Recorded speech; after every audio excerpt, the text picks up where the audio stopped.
추수감사절을 우리 교회는 11월 첫째 주일날 지키지만 대부분의 교회가 11월 셋째 주일쯤 그렇게 우리 한국에서 많이들 지키는 그런 전통이 아직도 우리들 교회에 있습니다.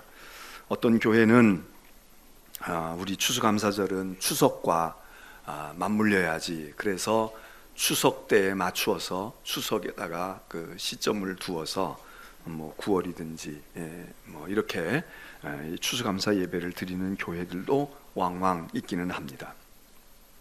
그러나 여러분들이 추수감사절은 그 교회의 형편과 교회의 그 생각에 따라서 날짜를 자유롭게 할 수 있는 그런 절기다라고 하는 것을 먼저 아시고, 성탄절이나 부활절은 우리 마음대로 옮길 수가 없죠. 우리 마음대로 옮겨서 그냥 11월 마지막 주일날 성탄절 하자 이렇게 되지가 않죠. 그건 교회력과 성경에 있는 그 근거를 두고 우리가 해야 되니까 모든 교회가 같이 지키지만 추수감사절은 꼭 그렇지 않으니까, 혹시 여러분들이 이 교회는 왜 11월 첫 주일날 추수감사절 예배를 드리지? 그래도 우리가 2단은 아닙니다. 어떤 분들은 요즘에 하도 예민하니까 조금만 이상하면 2단 아니야?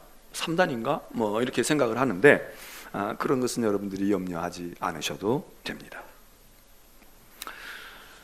금년 한 해 여러분들이 많은 것들을 추수하셨죠? 아직 안 거두어 드렸는데, 아직 논밭에 그냥 있는데 그렇게 생각하십니까? 금년 한 해 날씨도 덥고 어려운 경기에 어려움도 많고, 또 어떤 분들은 연말에 가서야 정말 금년 한 해 풍년이었는지 흉년이었는지가 그때 판가름 나는 분들도 있으시긴 할 겁니다. 그러나 지금 금년 한 해 우리가 2018년을 10달을 이렇게 지내오면서 대충 우리 연말까지를 한번 이렇게 예상해 볼 때 여러분들은 어떠신지 모르겠습니다. 경제적으로 어려운 분들은 많이 있으신 것 같지만, 또 우리가 경제만이 전부가 아니지 않습니까? 내 인생에 있어서, 또 믿음에 있어서 2018년은 그래, 여기 있는 과물들처럼, 곡식처럼 그렇게 하나님께서 나에게 금년 한 해 그래도 풍성한 것을 주셨다, 그렇게 생각하시는 분들 많이 계시리라고 봅니다. 오늘 우리가 이 감사절 예배 시간에 나누는 하나님의 말씀은 골로새서에 있는 말씀인데, 사도 바울이 골로새 교회에다가 보낸 편지 아닙니까? 근데 이 편지의 이제 마지막 부분에 이르러서 바울은 당신들이 그리스도 안에서 새로운 삶을 얻었다면, 그리스도 안에서 새 사람이 됐다면 새 생활해야 되고 새로운 사람 됨을 살아가야 되는데, 그러면서 그런 새 사람들, 또 새 생활을 하는 그리스도인의 특징, 요소, 이런 것들에 대해서 언급을 합니다. 새 삶은, 또 새롭게 변화된 사람, 그리스도 안에서 그리스도인이 된 사람은 이런 삶을 살아야 됩니다. 그리고 쭉 이제 몇 가지들을 이야기하는 중에 우리가 지금 오늘 본문으로 읽은 건 그 중에도 끝부분에서 바울이 언급한 이야기인데, 여기에는 사실 두 가지가 언급되어 있습니다. 하나는 너희 예수 안에서 예수 믿고 그리스도의 사람이 되었다고 하면 너희에게 평화가 있다, 평강이 있다, 너희의 삶이 평화의 삶이 될 거야.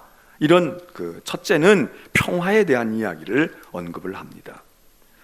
그리고 두 번째로 언급하는 것이 무언가 하면 너희가 감사하는 자가 되어야 한다. 너희는 감사하는 자가 되어야 돼. 그리스도 안에서 새 삶을 얻었다면, 새 존재가 됐다면, 그리스도인이라면 너희는 감사하는 자가 되어야 할 거야. 너희에게 평안이 있고 또 감사하는 자, 이 두 가지를 언급을 하는데, 오늘 저희는 감사주일이어서 이 두 번째 요소인 감사에 대한 말씀을 함께 나누려고 합니다. 사도 바울은 그리스도인은, 오늘 이 본문에 의거해서 그리스도인을 규정한다면 그리스도인은 무엇보다 감사의 사람, 감사하는 사람, 감사할 줄 아는 사람, 감사할 것이 있는 사람, 감사해야 하는 사람, 거기 수식은 어떻게 우리가 좀 변형을 하더라도 감사의 사람, 그게 바로 그리스도인이라는 겁니다. 그러면 오늘 이 사도 바울의 말씀에 근거한다면 오늘 여러분은 이 예배를 드리는, 추수감사 예배를 드리는 여러분 스스로 어떻게 생각하십니까? 그럼 맞아, 내가 그런 사람이거든. 나는 틀림없이 그리스도인이지. 맞아, 나는 그리스도 안에서 그렇게 산 사람이야 라고 여러분들이 그렇게 공감을 하실는지, 아니면 아니야, 나는 그 부분에 있어서는 그렇게 자신이 없는데, 혹시 그렇게 생각을 하실는지. 적어도 우리가 감사하며 살고 감사의 삶을 사는 것이 그리스도인인데, 또 감사할 줄 아는 사람이 그리스도인인데, 그것이 만일에 만족스럽지 못하다면 적어도 감사하는 자가 되려고 애쓰고 있어. 감사하는 자라야 한다는 사실을 알고는 있어. 이런 정도는 돼야 하지 않겠습니까? 이 감사에 대한 이야기는 설교에도 1년에도 여러 차례 듣는 것이고, 세상 사람들도 감사에 대한 강조를 많이 하기 때문에 이야기할 때마다 많이 여러분들이 이제 들은 이야기 중에 하나가 뭔가, 감사라고 하는 말, 이 감사라고 하는 말이 생각한다는 말, thanks, 이 말이 think, 이 말과 어원이, 라틴어의 어원이 같다, 이런 얘기를 여러분들이 이미 들으셨을 겁니다. 우리말로는 전혀 다른 말이지만, 생각한다는 말하고 감사한다는 말하고는 전혀 다른 말이지만, 어떤 언어에 있어서는 감사가 어디에 뿌리를 두고 있는가? 생각하는 데서. 그러니까 부모를 생각하는 사람이 부모에게 감사함을 느끼고 감사할 줄 알지, 일주일 내내 부모를 기억도 안 해요. 한 달 동안 부모가 생각나지도 않아. 그러면 그 부모에게 어떻게 감사를 하겠습니까? 교회가 일주일 내내, 한 달 내내 교회 생각이 안 나. 근데 내가 교회 다닌다, 내가 그 교회에 있다, 그 교회가 주님의 교회야, 주님의 몸이야, 이것 때문에 어떻게 감사가 일어날 수 있겠습니까? 감사는 생각하는 자의 것인데, 부모를 생각하든 이 나라에 대한 것도, 나라를 생각하는 사람이 나라에 대해서 감사하지, 나라에 대한 생각이 아예 없어요. 아무 생각이 없어. 요즘 흔히 하는 말로 문외야, 뇌가 없는 사람이 있다는 거 아니에요? 뇌가 없는데 무슨 사고를 하겠습니까? 오늘 우리가 감사라고 하는 것은 생각하며 사는 사람, 내 목숨에 대해서도, 내 환경에 대해서도, 내 처지에 대해서도, 우리가 살아가고 있는 이 시대나 나라에 대해서도, 내가 직장에 다니면 그냥 월급 때나 월급 봉투 돈 들어올 때나 생각나는 게 아니라, 하루하루 일하는 것이 내 일의 의미가 나에게 있고, 이 일한다는 것이 얼마나 감사한 일인지, 다행스러운 일인지, 이런 생각을 끊임없이 품고 있을 때에 감사한다 그러죠.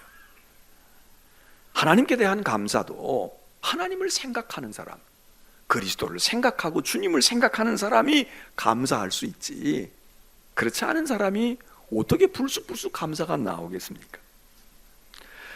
또한 성경은 이야기하기를 감사에 대해서 뭐라고 말합니까? 데살로니가전서 5장 16, 17, 18절 우리가 잘 아는 말씀에 항상 기뻐해라, 쉬지 말고 기도해라, 범사에 감사해라, 이것은 너희를 향하신 하나님의 뜻이다, 그렇게 이야기합니다. 감사는 하나님이 원하시는 것, 하나님이 바라시는 것, 하나님의 뜻이다. 특별히 하나님의 사람들에게, 그리스도인들에게 하나님이 바라시는 것이 있는데, 뭘 바라냐? 기쁘게 살아, 그리고 기도하라고, 그리고 말이야, 범사에 감사해.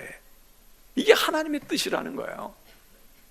감사는 그러니까 내 뜻, 누가 가르쳐서가 아니라 하나님이 원하시는 바고, 그게 하나님이 바라시는 바이기 때문에 우리가 감사라고 하는 걸 우리의 삶 속에 품고 있어야 된다. 너희를 향하신, 너희를 향해서 바라시는 바가 뭐야? 너희가 성공하고, 너희가 뭐 잘되고, 너희가 대단한 존재가 되라. 아니, 너희가 너희의 삶을 살아갈 때 감사함으로 살아. 범사에 감사해. 그게 하나님이 바라는 거야. 하나님이 원하는 거야. 신앙은 하나님이 원하는 것을 초점을 맞춰서 사는 것 아니겠습니까? 그러니까 우리가 하나님이 원하시는 바로구나. 우리를 향해서 하나님이 간절히 바라는 것이 우리가 감사함으로 살라는 거로구나. 이게 바로 성경이 우리에게 가르쳐 주는 그런 우리의 자세 아닙니까? 오늘 성경 골로새서에서는 뭐라고 이야기합니까? 오늘 본문에서는 감사함으로 찬양하라는 것입니다. 여기 할렐루야 찬양가 나와서 찬양을 했습니다. 아유, 지붕도 낮고, 우리는 생각한 것보다, 준비한 것보다 더 이상 인정받을 수가 없어. 맨날 이것만 생각하고 찬양을 하면 뭐 이렇게 행복하겠습니까? 그래도 내게 성대를 주셔서, 저도 한 이틀 전부터 또 감기 기운이 이렇게 와가지고 지금 목이 가랑가랑하고 자꾸 기침이 나오고, 그래서 그래, 평소에 아무 일도 없이 그냥 설교할 수 있었을 때 그 얼마나 감사한 건지. 제가 지난 주간에 한 4일 여기 주한 지방 연합성에, 그래도 그때는 이러지 않았으니까 그냥 아직도 찬양은 제가 마음대로 못하지만, 그러나 말을 전하고 설교하는 데는 별 어려움이 없이 그분들에게 불편 주지 아니하고 갑갑하게 하지 아니하고, 그래서 얼마나 다행이었나, 얼마나 감사했나.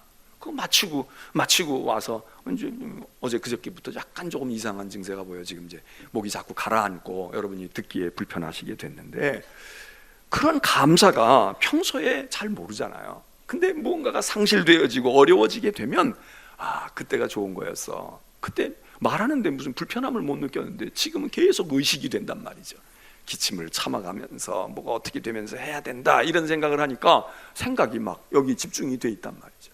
찬양대가 여기 나와서 찬양할 때 감사의 찬양을 해라. 너희가 감사하는 자가 되라. 15절에 그렇게 말씀하고 16절에서 너희가 감사하는 마음으로 하나님을 찬양하고, 하나님을 찬양하는데 감사한 마음으로 하는 거예요. 찬양뿐이겠습니까? 우리의 기도가 감사의 기도를 하나님께 드리는 거지요. 우리의 제사가 감사의 제사를 드리는 거죠. 오늘 새벽에 우리 집사람이 새벽기도 마치고 가는데 그러더라고요. 저는 귀를 잘 안 돌아보니까 잘 몰라. 근데 이제 뭐 한 3주 미국 있다가 어제 그저께 와서 이제 오늘 새벽에 이렇게 왔는데, 오늘 추수감사절인데 기도하러 나온 교인들이 더 바쁜지 더 많이 못 온 것 같다는 거예요. 그래서 제가 그 얘기를 들으니까 난 그래서 잘 안 봐요. 사실 안 봐. 왜냐하면 보면 여러분이 자꾸 그립기도 하고 원망스럽기도 해. 그래서 내가 안 봐. 설교할 때는 어쩔 수 없이, 앞으로는 설교할 때도 이제 그냥 눈 감고 해야 될지도 몰라. 그런데 그 얘기를 하는 거예요. 제가 오늘 감사절인데 하나님 앞에 딴 데보다도 이 추수감사절에는 그래도 오늘 새벽에 나가서 하나님께 감사의 기도를 드리자, 그러고 나왔어야 할 텐데, 한 사람이 나와도 더 나왔어야 하는데 평소보다 더 나오지 않았다, 못했다. 이게 오늘 우리가 온전한 감사의 절기일까? 그런 생각이 들었습니다. 애꿎은 우리 집사람만 원망스러운 거야. 그 소리를 왜? 그 소리 하지 말지. 그건 또 알려줘야 되잖아요. 저한테 알려줘야지. 시편 50편에서는 제사도 감사의 제사를 드리라는 거예요. 우리가 추수감사절에만 감사의 제사, 감사의 예배가 아니라 우리의 예배 자체가 하나님께 감사. 그런데 시편 50편 23절은 감사의 제사를 드리는 이가 나를 영화롭게 하리라. 영화롭게 한다는 얘기는 하나님께 영광을 돌린다는 겁니다. 예배가 물론 하나님을 영화롭게 하는 거지만, 특별히 감사의 예배, 감사의 제사를 드릴 때에 하나님께 영광을 돌리는 거다. 하나님을 영화롭게 하는 거다. 그게 우리가 드리는 예배의 아주 백미입니다. 그러니까 오늘 추수감사절은, 그래서 이스라엘의 유대인들은 구약에서는 세 절기를 말하면서 이 큰 절기에 하나님께 나아가서 감사의 제사를 드리려 큰 절기에는 다 나가서 하나님을 영화롭게 하는, 예물을 가지고 가서 하나님께 영화롭게 하는 그런 주인공들이 되라는 거 아닙니까? 그래서 사실 오늘 우리는 전도의 열매, 여기 이렇게 알록달록하고 오곡백과의 열매만 이렇게 해서 아름답다, 야, 참 강단이 아름답구나, 이것만이 아니라 우리가 전도의 열매도 가져와야 되고 기도의 열매도 있어야 되고 우리의 삶의 열매도 있고 말해요. 그래서 여기에 하나님 앞에 내놓은 값진 것도 있고 분량이 많은 것도 있고 아주 잘 길러가지고 큰 무 배추도 있고, 내 인생에 금년 한 해 동안 어떤 감사를 드릴까? 헌금도 하나님 앞에 풍성하게 해야 되겠지만, 하나님 금년 한 해 동안 내 인생에, 내 삶에 하나님이 이런 것들을 주셨는데 너무 귀한 것들입니다. 그리고 우리의 마음에서 우러나오는 감사를 하나님께 드려야 되지 않겠습니까? 시편에 보게 되면 이런 감사의 노래들이 많이 있는데 104편 4절에 보면 이런 얘기를 해요. 너희가 감사함으로 그의 문에 들어가고, 감사함으로 그의 문이 성전의 문에 들어갈 때 감사함으로 들어가고, 그 궁정에 들어갈 때에 그에게 감사해라. 그의 이름을 송축해라. 그러니까 오늘 다른 주일도 그래야 되겠죠. 여러분이 교회 오실 때, 문에 들어올 때 얼마나 여러분이 감사한 마음으로 들어오세요. 감사하다. 여러 가지 이유가 있겠죠. 지난 한 주간 힘들고 어려웠던 분은 더 그럴 것이고, 또 축복을 받은 분 더 그럴 것이고, 그리고 하나님의 전에 이렇게 들어가는 것처럼 하나님의 나라에, 하나님의 새 예루살렘 성에 들어갈 때에도 이렇게 내가 들어가야 되고 우리 아이도 들어가야 되고, 그런 거 아니겠습니까?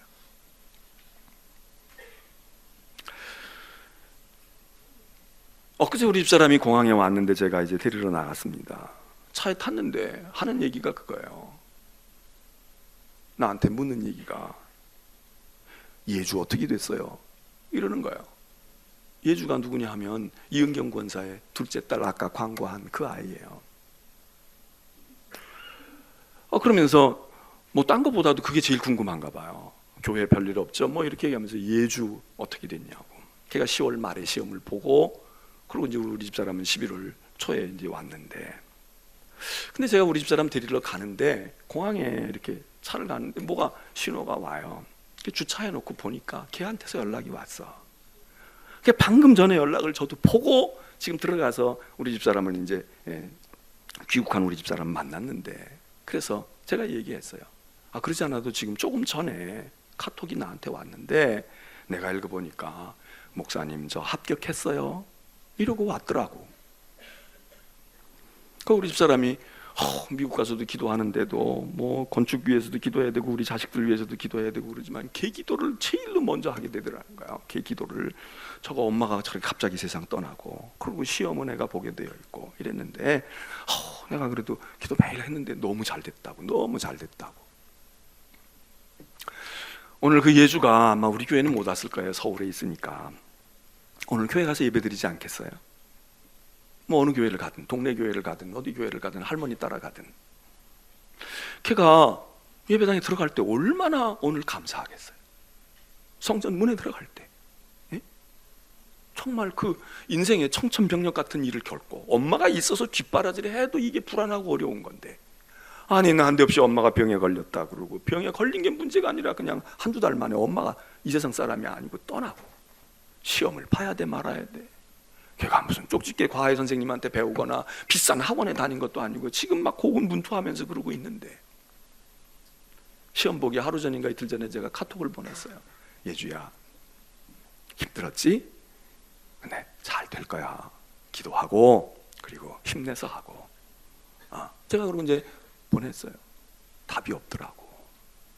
답할 마음이 아니었고 심란하겠죠. 그랬는데 며칠 뒤에 먼저 보낸 거야. 목사님 저 합격했어요. 걔가 오늘 가서 어디 가서 예배를 드릴 때 찬양대가 설사 찬양을 잘 못해도, 목사의 설교가 뭐 어렵고 자기하고 관계가 없어도 걔가 은혜가 안 되겠습니까? 하나님의 전에 들어갈 때 기쁘지 않겠냐고, 감사가 안 일어나겠냐고.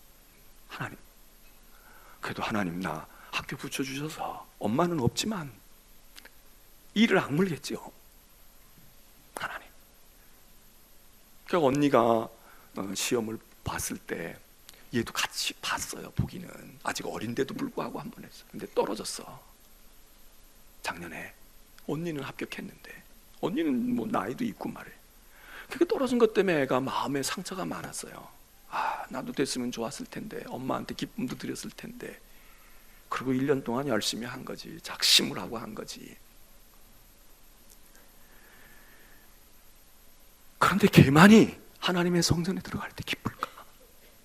걔만이. 야, 예수만이 거기 좋은 학교 들어갔으니까 기쁘겠지. 기쁠까? 사실 우리도 그래야 되지 않아요? 한경진 목사님이 그런 설교를 했다는 거예요. 돌아가신 영락교회 한경진 목사님이 어느 때인가 설교하는데 교인들에게 그런 설교를 하셨답니다.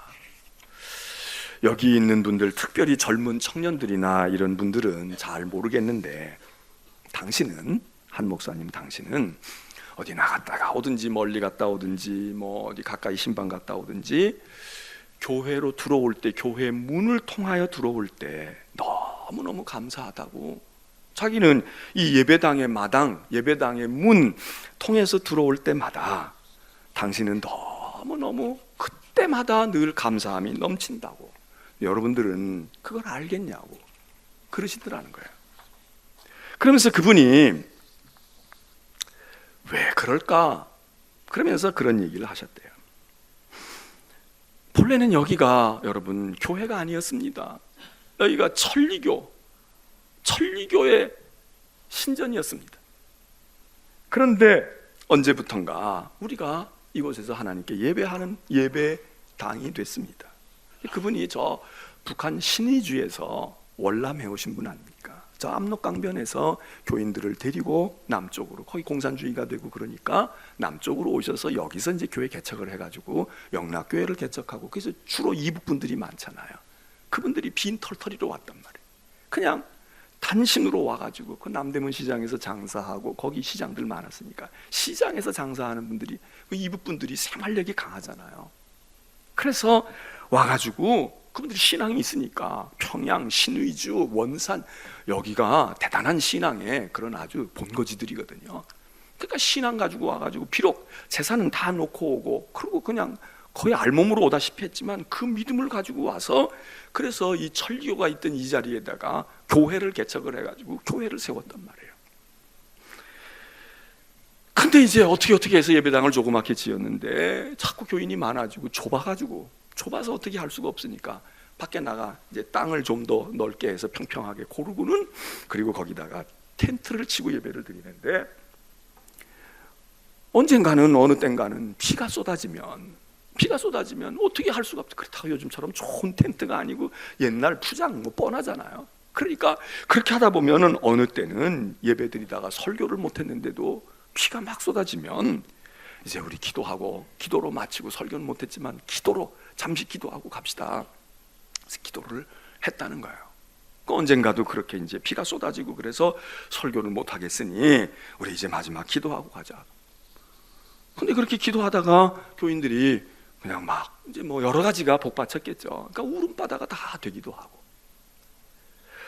자기네들이 고향 잃고 부모 잃고 자식 잃고 이 땅에 와서 사는 것도 서럽고, 그리고 하루하루가 고달프고, 그리고 예배당, 그 북한에 있을 때 신의주에 좋은 번듯한 예배당 놔두고 왔다가 여기서 지금 이렇게 말해요. 무슨 노숙인처럼 이러고 있는, 그 여러 가지가 얼마나 착잡했겠습니까? 그러니까 다 공감을 하고 있는 분들이니까 너나 얘기 안 해도. 그렇게 해서 그렇게 기도하고, 그분들이 피난 올 때 가지고 온 가락지 뽑아놓고, 시계, 요즘엔 뭐 시계, 비싼 시계는 여전히 비싸지만 뭐 시계가 뭐 요즘엔 그냥 일상용품이지만, 전에는 시계라는 게 그래도 이게 좀 값이 나가는 거 아니었습니까? 시계 풀어놓은 이도 있고, 어떤 사람은 그것도 저것도 없으면 자기 혼자 자기 하나 그냥 덮을 수 있는 이불인데, 이불 한 채 있는 건데 그거를 내서 바치기도 하고, 시장에서 장사하면서 종일 죽 한 그릇 먹으면서 하던 분들이, 그렇게 그 가난한 분들이 그렇게 모아가지고 예배당을 지은 이 영락교회인데, 어떻게 이 교회를 들어올 때 감사함이 없느냐? 어떻게 내가 그냥 들어오겠냐? 그랬다는 거예요. 그러면서 특별히 그것만이 있는 게 아니라 내가 어떻게 감사 안 하겠느냐? 어떻게 하다가 6.25 동란이 나가지고 뭐 또 피난 또 가잖아요. 피난 가가지고, 그래서 거기 이제 나중에 이제 수복이 돼가지고 다시 왔는데, 그 교회에 장로님 한 분이, 김응락 장로님이라는 분이, 이제 서울이 수복이 됐다. 너무 기쁘니까 이 양반이 수복된 다음에, 그 다음에 교회가 어떻게 됐나? 그리고 교회에 들어왔다는 거예요. 우리 이렇게 섬겼던 이 교회가 어떻게 됐나. 근데 그때 아마 빨갱이들이 남아 있었는지 총 맞아서 거기서 죽었다는 거예요, 그분이. 그래서 그분을 기리는 기념비를 그 교회 안에다 세웠대요. 그러면서 그 한 목사님이, 야, 봐, 이 교회에 우리 장로님 순교비도 있는데, 피 흘린 것도 있는데, 어떻게 내가 교회 올 때, 예배당 들어오고 정문 들어올 때 감사함이 없겠냐고. 근데 여러 젊은이들은 잘 모르겠지요. 이런 설교를 했다는 겁니다. 오늘 여러분은, 우리는 성전에 들어올 때, 교회에 들어올 때 그런 감사가 있을까요? 성전을 짓는 여러분과 이 교회가 무슨 관계가 있습니까? 수많은 교회 가운데 하나? 교회는 커피숍보다 더 많으니까 얼마든지 오늘 이 교회 가고 내일 저 교회 가고 모레 1년 내내 새 교회 가도 얼마든지 갈 수 있습니다. 음식점이나 커피숍은 아마 몇 달만 그러고 다니면 간데 또 가야 할 거예요. 근데 교회는 아마 일평생 다녀도 다닐 교회가 있을 겁니다. 근데 모든 교회가 그럴까? 모든 교회가 나에게 감동을 줄까? 여기 이 목사님은 이 성전을 내가 나갔다가 들어올 때마다 감사함이 있다. 여러분, 오늘 우리는 하나님께 감사의 절기에 예배를 드립니다. 우리의 감사가, 세상 사람도 감사가 중요하다는 걸 압니다. 그래서 다 감사를 가르쳐요. 감사하며 살아야지, 감사하며 살아야지. 밥 놓고도 이런 밥이 오기까지 농부들이 88명이 어떻게 했고 그러면서 감사를 가르치고 감사의 삶을 살아요. 그런데 그리스도인의 감사의 다른 점을 많이 설명할 수 있지만 간단하게 이야기하면 뭐가 다르습니까? 우리의 감사는 종국의 하나님께 대한 감사입니다. 부모에 대한 감사도 우리도 해야지 왜 안 합니까? 그러나 세상 사람은 우리 엄마 고생했어, 우리 아버지가 이렇게 해서 그때 정말 어려웠는데 그래도 아버지가 뼈심 들여서 이렇게 해서 오늘 우리 가르치고 이만큼 됐어, 아버지 고마워요. 돌아가신 아버지 무덤 앞에 술이라도 따라 놓고 감사하다고 이야기해요. 우리 잘 돌봐주세요. 우리 아들 당신 손자도 아버지 축복해 주세요 그러잖아요. 그것도 좋은 고마움 표현이지요. 근데 우리는 우리의 부모님이 고맙지 않은 게 아니라 우리의 부모님이 고맙고 우리 아버지가 고마워도 그 감사가 거기 머물지 아니하고 하나님, 이런 훌륭한 아버지를, 이런 희생적인 어머니를 우리에게 주셔서 하나님의 은혜입니다. 그리고 감사가 한 단계 더 승화되어지고 더 높여. 그렇다고 어머니 아버지를 무시합니까? 엄마 아버지는 그냥 도구였어요. 엄마 아버지는 그러고 싶어서 그런 게 아니라 하나님이 하라고 했으니까 그렇게 생각이 됩니까? 안 해요. 하나님과 연결되어 있는 어머니 아버지는 그거 연결 없이 고귀한 어머니 아버지 생각하는 것보다 더 귀중한 거야. 더 귀중한, 하나님이 내게 주신 어머니 아버지였구나, 내 자식 하나님이 내게 주신 내 자식이었구나, 그거지. 하나님과 연결됐다고 세상 사람들이 생각하는 것처럼 너희는 하나님만 아냐, 그건 뭘 모르는 거지. 우리의 감사는 궁극적으로 하나님과 연결되어 있고 예수 그리스도의 이름으로 하나님께 감사하는 그 감사, 그게 우리의 감사입니다. 지난 1년 여러분이 열심히 사셨을 거예요. 성실하게 하셨을 거야. 힘들게 해서 그래도 땀의 결실을 오늘 하나님 앞에 이렇게 바쳤습니다.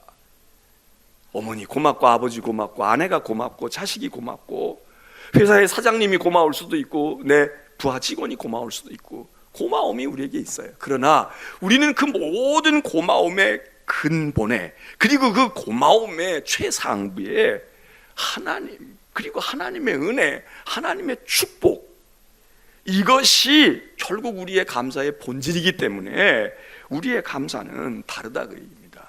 그래서 콜로새서에서 얘기해요. 그를 힘입어 하나님 아버지께 감사해라. 내 엄마에게 고마워해야 돼, 너희 아버지에게 고마운 줄 알아야 돼 이놈들아. 그렇게도 말하지만 근본적으로 우리는 하나님께 감사한 거야.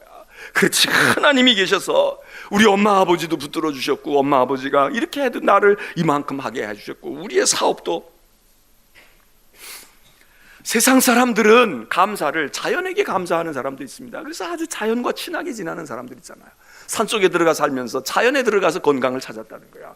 세상은 미움이 많고 실망하고 나 배신한 사람도 있지만 나 이제 그 미운 걸 다 묻었습니다. 그리고 이 자연은 정직합니다. 자연은 위대합니다. 자연은 내 몸도 내 마음에도 모든 걸 다 잊어버리게 하고 다 내려놓게 했습니다. 자연 예찬론자들도 있잖아요. 사람 고마운 것 알고 뭐니 해도 사람 중에 고마운 사람이 있어요. 나는 은혜를 입고 살았어요. 그래서 난 사람에게 갚을 거예요. 이러고 의미 있게 사는 사람들도 있습니다. 근데 우주 만물과 자연과 어떤 사람과 어떤 사건에 대해서 그래서 감사하는 것만이 아니라 우리는 그것을 지으시고 주관하시고 그걸 섭리하시는 바로 창조주 하나님, 우리의 구원의 하나님, 하나님께 우리의 감사를 드리는, 하나님 모든 것이 하나님께 감사드리는 감사가 그리스도인의 감사입니다. 우리 성도들 중에도 보면 가족끼리 참 감사하는 분들이 있어요. 정말 어머니 아버지한테 감사하고요, 형제 동기간 화목하고 자식들에게도 그렇게 잘하는 분들이 있어. 근데 그런 분들이 하나님께도 감사하지요. 근데 간혹 하나님께 대한 감사가 그렇게 철저하지 않은 분들이 있어요. 그땐 좀 안타까워요. 보기 참 좋긴 하지만 안타까워. 저기서 한 걸음 더 치고 나가야 되는데, 엄마 아버지는 끔찍이 위하는데 그 엄마 아버지가 하나님께로부터 왔다는 것을 몰라. 오늘 우리가 감사절을 지킬 때 우리가 하나님께로 향하는 감사가 얼마나 크고 얼마나 귀한가, 이거 우리가 한번 짚어야 됩니다. 존 헨리 뉴먼이라고 하는 성직자는 뭐라고 말하냐면, 감사는 최고의 치료제라는 거예요. 항암, 회복, 내 몸이 막 힘들어 요양하고 회복해, 영양제도 먹어야 되고 좋은 음식도 먹어야 되지만 건강의 최고 치료제는 감사다. 육신의 건강만이겠어요? 마음을 치료하고 우리의 인생을 치료하고 신앙에 병든 것도 치료하는 것도 감사. 불만과 불신과 불화와 고통과 의심과 이런 많은 그런 질병에서 우리가 정말 회복되어지는 것은 감사가 우리 가운데 있게 되면 이런 것들이 강한 면역력이 돼가지고 물러난다 이거죠. 감사가, 우리 마음에 감사가 왈칵왈칵 일어나면, 그리고 그것이 하나님께로부터 오는 감사라고 된다고 하면, 우리 인생에 병든 것, 우리 인생에 고달픈 것, 우리 인생에 낙심되고 불안하고 두려운 이 모든 것들로부터 회복되어지고 치료되어지는 치료제, 그분의 말씀이 맞지 않습니까? 디트리 보네퍼는 그렇게 말했다고 합니다. 우리는 감사로 부자가 된다. 부자가 돈 벌어서 부자 되고, 지식 많아서 부자가 되고, 사람 관계 좋아서 부자가 돼. 난 넉넉해, 돈 없어도 난 돈 꿀 사람이 있고, 나 지지해 줄 사람이 있어, 이래 부자가 되는 사람이 있지만, 감사가 우리 가운데 있을 때 우리가 부유한 자가 된다는 거예요. 집을 여러 채 가지고 있어도, 재산이 많아도, 노후에 다 확실하게 보장이 돼 있어도 감사가 메말랐어, 감사가 없어. 그러면 그 사람처럼 거렁뱅이가 어디 있습니까? 그 사람처럼 인색한 사람이 어디 있습니까? 미국의 소설가인 헨리 밀러라고 하는 사람은 감사의 크기에 따라 행복의 크기가 결정이 된다, 그랬다는 겁니다. 우리 한국 사람이 행복하지 못하다는 게 아주 세계적으로 알려져 있습니다. 경제적인 수준도 높고 학식의 수준도 높고 다 우리가 여건이, 우리가 외국 여행 이제 꽤 많이들 하시잖아. 갔다 와서 뭐 우리나라보다 좋은 데도 있지만 우리나라 참 좋아요, 괜찮아요. 얼마나 우리가 괜찮아졌습니까? 뭐 그렇게 빠질 게 별로 없죠. 그렇다고 자만하면 안 되죠. 아직도 우리가 멀었죠. 사실 멀었습니다. 그러나 얼마나 많은 우리가 회복을 하고 많이 좋아졌는지 몰라. 그럼 우리가 그만큼 행복의 양이 커져야 되는데, OECD 국가 가운데 자살률 1위, 부동의 1위, 애도 어른도 젊은이도 노인도 재벌회사 회장님도 부도 나가지고 쫓기는 사람도 다 죽습니다. 하긴 뭐 대통령들 했던 사람들까지 죽는데, 시해되어 죽기도 하고 남에 의해서 죽기도 하고 스스로 죽기도 하고 지도자라는 사람들도 죽고요. 뭐 강의하러 다니고 행복을 전파하겠다고 했던 사람들도 여러 해 전에 죽었잖아요. 행복 전도사라고 얘기도 했던 사람도 자기가 죽었어. 그게 행복하니까 죽었을지 모르지. 그게 행복이 그 길이다 생각했을지 몰라. 근데 그 사람이 말한 건 그거 아니었거든. 감사의 크기가 행복의 크기인데 우리가 행복하지 않은 이유는 돈 없다, 건강이 어떻다, 뭐가 어떻다, 상황이 어떻다, 그것보다 우리가 감사가 적은 것 아니냐. 남의 나라에서 보면 이런 나라가 얼마나 부러워요. 얼마나 그러냐고. 예? 여기 송도에 사는 분들 무조건 감사해야 돼. 그리고 송도에 안 살아도 주일날이라도 와서 송도 한 바퀴 돌고 가는 여러분들 감사해야 돼. 왜냐하면 한국에 살아도요, 야, 여기는 외국 같아요. 이렇게 얘기하는 사람들이 있어요. 여기는 외국 같아요. 길 넓고 주차 문제도 많이 이렇게 돼 있고, 그것만도 얼마나 다행이에요. 응? 얼마나 감사한 거야. 근데 교회가, 집은 아니더라도 교회가 여기 있어 주일날이라도 우리가 와서 이렇게 예배드리고 얼마나 감사해. 송도 안 살면 우리가 감사 못해요? 우리가 행복하지 못한 건 우리가 송도에 살고 뭐 어쩌고 저쩌고 해도 행복을 키우지 못했다, 감사를 키우지 못했단 말이죠. 그러니까 행복하지 못한 거예요. 여러분, 사람이 언제 아름다울까요? 여기 잘 치장하고 좋은 옷 입고 그럴 때지만 감사하는 사람처럼 아름다운 사람이 있을까요? 감사합니다, 고맙습니다, 정말 감사합니다, 묻어나오는 감사를 말하는 사람, 감사하는 사람 얼마나 아름다워요. 감사하는 사람처럼 착한 사람이 있습니까? 감사하는 사람 착해요. 적어도 그 순간 착한 거야. 그 일에 대해서. 누가 진실합니까? 감사할 줄 아는 사람이 진실합니다. 뭐 성품이 진실한 사람이 따로 있을 수도 있겠지만, 아니, 감사가 나타날 때 거기 진실함이 있죠. 누가 어리석지 않고 지혜롭습니까? 감사할 줄 아는 사람이 지혜로운 겁니다. 감사하지 않고 똑똑한 사람, 그건 헛똑똑이죠. 교만한 거지. 그래서 감사하는 사람은 겸손한 거지요. 감사하는 건 겸손한 사람이에요. 덕이 있는 것도 감사하는 사람이 덕이 있잖아요. 덕이 어디서 나옵니까? 감사하고 있는 사람을 보면, 야, 품위가 있다, 덕스럽다. 믿음? 감사하는 사람이 믿음이에요. 하나님께 감사하고 삶에서 감사하고, 그게 경건한 거지. 뭐 목소리 거룩하게 내고 말해요. 뭐 아주 뭐 보기에 아주 뭐 늘 뭐 하나님께 얼굴 향하고 있으면 그거 경건한 겁니까? 은혜 충만한 것도 감사한 사람은 은혜가 충만한 거라고 봐도 무방하고요. 그리고 행복한 사람이 누굴까? 난 행복해, 난 행복해. 행복하다고 노래하는 사람이 행복한 것 같지만, 감사가 막 일어나고 있는 사람, 감사를 뿜어내고 있는 사람, 그 사람이 설사 자기가 행복하다 말하지 않아도요, 우리는 알아요. 아, 저 사람이 행복한 사람이다. 오늘 우리는 추수감사주일입니다. 우리 형편과 처지는 각기 다 다릅니다. 지난 한 해 동안 너무 힘들고 아픈 과정을 겪어온 분들도 계실 거예요. 우리 나라도 많은 어려움을 겪어오기도 했죠. 각 개인에 따라서 다르긴 하지만 오늘 우리는 누구나 다 행복한 사람이 될 수 있고 부요한 사람이 될 수 있습니다. 추수감사절을 지키면서 우리는 부자가 될 수 있습니다. 우리는 건강한 사람이 될 수 있어요. 감사가 우리의 인생을 치료하는 강력한 치료제이기 때문입니다. 이 감사의 절기가 여러분의 남은 2달 동안에 더욱 아름다운 결실로 이끌어가는 원동력이 되기를 주의 이름으로 축원합니다.